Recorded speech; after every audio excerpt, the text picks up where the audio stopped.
and welcome to the Beef Edge, the Teagasc Beef podcast, for all your latest news, information and advice for Irish beef farmers. I'm Catherine Egan, and on this episode, I'm joined by David Wall, soil science researcher based at Teagasc Johnstown Castle, to discuss fertiliser application for silage and grazing ground. I first asked David how much nitrogen, phosphorus and potassium does a crop of silage require?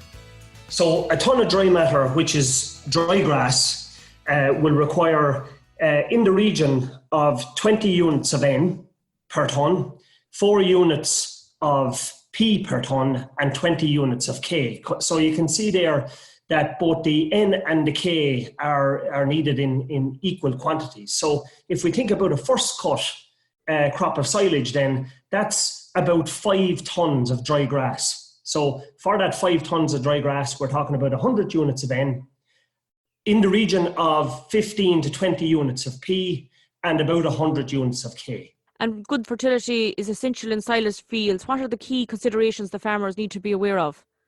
I suppose in terms of growing a silage crop, it's more of a sprint rather than a marathon. So you need to have the power there in the soil to be able to grow that crop fast over a 6 to 8 week period.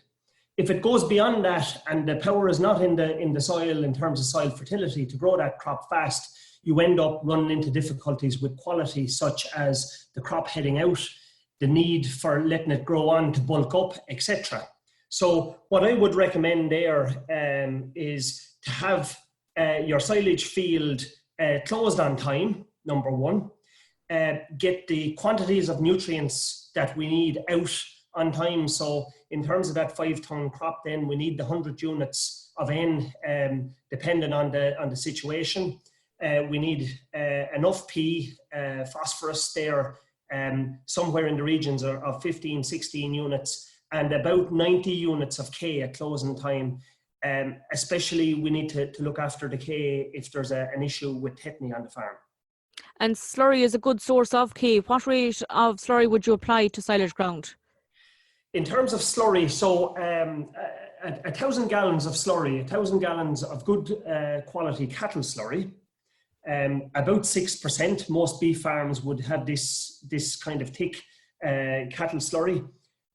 Will deliver in the region of 6 units of N, 5 units of P, and about 30 units of K. So you can see there the ratio of the P and the K in slurry is similar to the ratio of the P and K offtake in the grass. So slurry is a perfect fertiliser to go back onto silage ground. In terms of meeting the requirements for the crop, then about 3,000 gallons should meet all the requirements of a first cut silage crop at closing time. Now, there is a caveat there. It won't meet the full offtake requirements in terms of K in the long run. So after the silage is cut, a K top-up needs to be thought about there in terms of either the bag fertiliser or going back with more slurry. And in that rate, how much of a top-up of K would be required? Anybody that's thinking about going back and is observing their soil tests may want to go back with something with a strong K, so a 10-10-20 type product if you are low in both P and K, or there is options there to go with straight K if it's available to you in your local merchant. So a bag of muriate of potash might be an option on some farms. If you're going back with the slurry tanker, somewhere in the region of 1,500 gallons might be good if it's going back into grazing ground. Obviously, if you're taking a second cut of silage, you will have to put on more slurry to meet the second cut requirements. And are there benefits to using different methods of applying slurry? Certainly. So there's a lot of research has been done in terms of the low emission slurry spreading, so the LESS, L-E-S-S.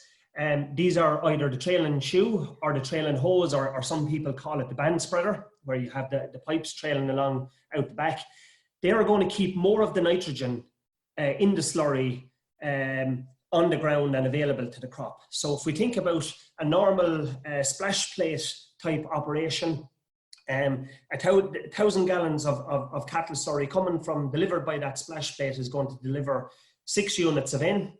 If we go to a trailing shoe or a trailing hose, that's going to increase the N content availability by about 3 or maybe even 4 units. So now instead of a 6, 5, 30 NPK slurry, you have a 9 or 10, 5, 30 slurry. So you're getting roughly about a third more nitrogen from using the low emission slurry spreading. There's also benefits there in terms of less contamination of the grass if you're going into heavier swards, and also evenness of spread is a lot better. Plus, obviously, we're all concerned about the neighbours, especially at the moment. It's going to keep odours down, etc., and less annoyance in your local community. That's great, David. If there is no slurry available on the farm, what fertiliser programme would you recommend for silage ground? Okay, where there's no slurry available, we need to be thinking about a strong P and K compound to deliver those essential nutrients to drive on that silage crop so that we can cut it on time and maintain quality. So there's a number of products out there that are quite suitable. Remember, as I said, the PK ratio in terms of the grass offtake is quite wide. So it's for every 1 phosphorus that's taken up by the grass, there's about 6 units of potash. So we need to be looking at a product like traditionally 0730 would have been used, and then you top up with nitrogen. So if you were using an 0730 type product, up to 3 bags of 0730 should meet your silage requirements. Many people are trying to use it with a 13620 type product. It's probably more available in the tillage areas, but it is a widely used fertiliser, and your merchant should be able to stock it. About 4 bags of 13620.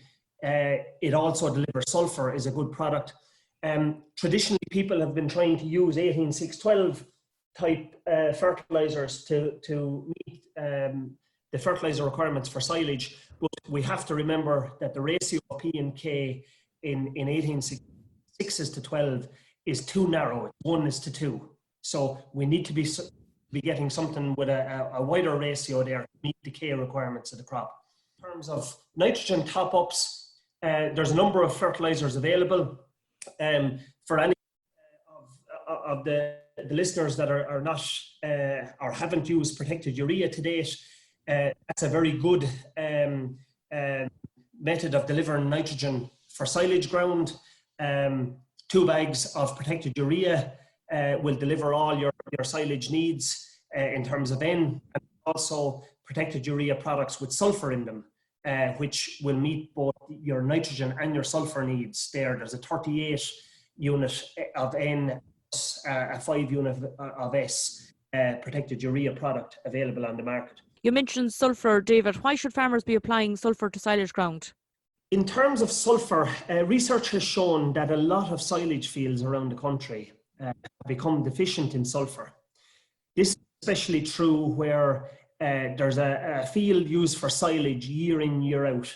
So maybe it's an outblock, or maybe it's a field that's larger, that lends itself to producing the silage.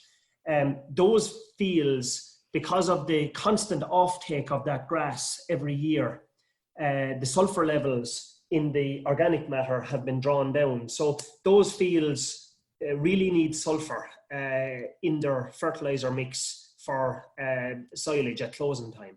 So what we'd recommend there is somewhere in the region of 10 to 12 units of sulphur going out with the nitrogen at silage closing time. It has been difficult to graze silage ground this year, and in cases where it hasn't been grazed, what fertiliser would you recommend? Okay, where there's a good cover of grass, so the silage ground hasn't been grazed, we could hold back a little bit in terms of the nitrogen. The P and K requirement, I would stick with that. I'd still stick with trying to get out 15 units of P and about 90 units or thereabouts of K on the silage ground. But N, there could be a consideration there where there's a good sward. It's actively growing now that the weather has warmed up in the last week. We could throttle back a little bit in terms of the nitrogen, and maybe somewhere in the region of 80 units of nitrogen, especially if the grass was going to be harvested on time. And when I say on time, I suppose the last week of May and no later than the first week of June. And when would you expect the nitrogen to be used up by the crop? Okay, as a rule of thumb, in terms of nitrogen use by a silage crop, we can say that the nitrogen is used roughly at a rate of 2 units per day. So if 100 units goes out, you would want to leave that silage ground there for about 50 days to let the nitrogen grow out. If you were in the second scenario there where you're using less nitrogen because the silage ground hasn't been grazed, we're putting out about 80 units in that situation, and you're talking about letting it grow out over a 40-day period. That's quite short now. Most farmers will at least have their silage grown or closed for 6 weeks, so there should be no issue there. And is there a benefit to splitting applications of fertiliser on silage ground? I would say in terms of splitting nitrogen, where slurry has gone out, I would say yes, hold off for about a week to 10 days and come back with your bagged nitrogen as a top up in that situation. In terms of different ground and different weather conditions across the country, in the west where soils might be only drying out and warming up at the moment, it might be worth going with half to 2/3 of your nitrogen up front, and then coming back 10 days later with the final third, just to give the ground conditions and everything else a chance and let the nitrogen assimilate over time. However, in good growing conditions, in dry soils, you could afford to go ahead and put out all your nitrogen now that we're into April. That's great, David. In relation to the grazing ground, fertiliser rates will obviously differ depending on stocking rates. Some farmers may have slurry or urea out at the moment. What fertiliser would you recommend on grazing ground now throughout the main grazing season? In relation to grazing ground, it's important to feed this now too. Now that the soils in most cases are beginning to dry up and to warm up. So we're going to hit rapid grass growth within the next week or two. And it's important to have both enough nitrogen out there, but also to have P and K in the mix. Where on ground that has received slurry to date, obviously it's also received P and K in that slurry. So that should be fine. And we could think about going with a straight end product, something like a protected urea or CAN or even CAN plus sulphur. For ground that hasn't received P and K, so ground that has received urea to date, then we need to be thinking about a strong compound. So in consultation with the farm fertiliser plan and the allowances under nitrates, we could be considering something in the region of a bag and a half of 18-6-12 or another such product which delivers a nice little bit of P and K. P and K is really important at this point to drive that grass growth, as the soil is only warming up, so the supply of phosphorus in particular might not be good on much of the ground, and it's important to give the soil a little bit of helping hand at this point. So a good strong compound might be worth considering at this point. And is there a need for applying sulphur on grazing ground? I would be thinking from now on, you're probably in the part of the season where sulphur is needed the most. So if you were going with an 18-6-12 type product, there's 18-6-12 plus sulphur out there, or consider in the following round putting out a protected urea plus sulphur or a CAN plus sulphur type product, depending on the situation. In relation to some of the paddocks that won't have been grazed and they'll end up being taken out as first cut silage or surplus bales, what should farmers be aware of in this scenario, David? Okay, where paddocks have been cut for surplus bales, remembering what we talked about in terms of the offtake, in terms of P and K in that grass. So if we run a scenario where there's roughly 1,500 to 2,000 kilos of dry matter, so 2 tons of dry matter of a cover on a paddock, and you take it out for surplus bales, so it's a light silage cut, you're taking out in the region of 8 to 10 units of P, and in the region of 40 to 50 units of K. So quite a lot of potash is coming off those paddocks. So that needs to be put back either with the slurry tanker, if there's slurry remaining on the farm. It would be a great time to get it out there to drive that fresh after grass, or consider putting out a compound. Something like an 18612 might do the job, depending on the P and K allowances. But you might want something a little bit stronger in terms of K, as a lot of K has been taken off in those surplus bales. That's great, David. Some key advice there for farmers. Thanks very much for joining me on the show. Thank you. That's all for this episode, and my thanks to David Wall for joining me on the show. You can catch up on all other shows and interviews from the Beef Edge podcast on the Teagasc website at teagasc.ie, or you can listen on Apple and Google podcasts as well as Spotify. Don't forget to rate, review and subscribe so you never miss a show. For all other updates from our beef programme, keep an eye on our Twitter and Facebook pages. Until next time, I'm Catherine Egan, and thanks for listening.